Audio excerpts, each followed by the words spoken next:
پشتی زدتری ساله که شهورکیت گل ایشا گران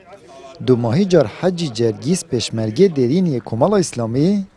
السپیدهی روژا اکشنبی 27 ماه 12 2020 و غیر دو ماهی کر. خود چون آبی الحمدلله خودش کار خودت کی و مسحت خودت کی خودت تعالی تقریبا ساله که نساق بی ساله که دهبی نساق و نسخی هایی جی مازن بی و گلی مصرف و شو ایش تذهبی. خب نتیجه که چی انسان شوریجی کی ان شاء الله کسی نخواشی جندیده یعنی همه گلی علی کیف عالم بپرسات و عالم گلی خاطر دیور یعنی دونات گش عالم بپرسد بو عالم بناتیه بگه هم رو کی اخلاق و طبیعتی باش بی راستیم.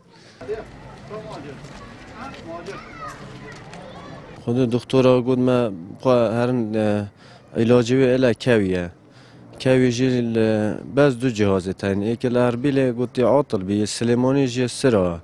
همچون سلیمانی جی دوام نبی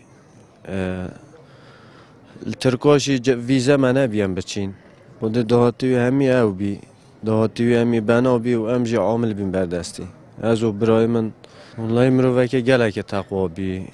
عالم همیشه راضی بی هنی بسرمان بی گلک حتی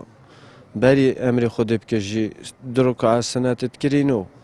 و شنی امر خود کرد.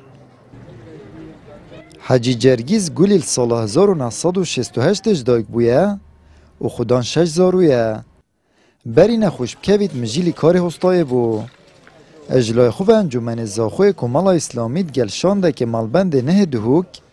بجدارید به یا خود جرازی دا کر.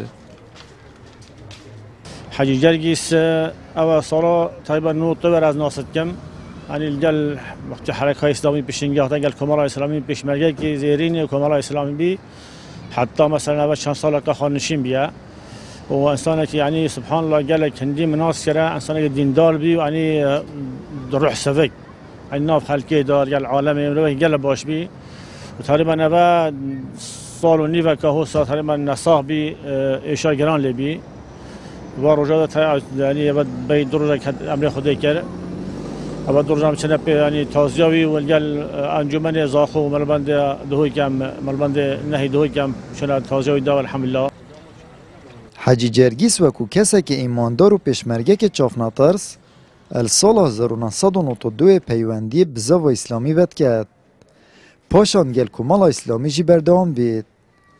تا سال 2019 توشی پنجشیر بوی اول دو ماهی رو جن سال 2020 خاطر خوش کسوکار و خزانه خود خوازید امیت خودی نوده به خوده و گرین آمد بریفکانی کنال آسمانی پیام زاخو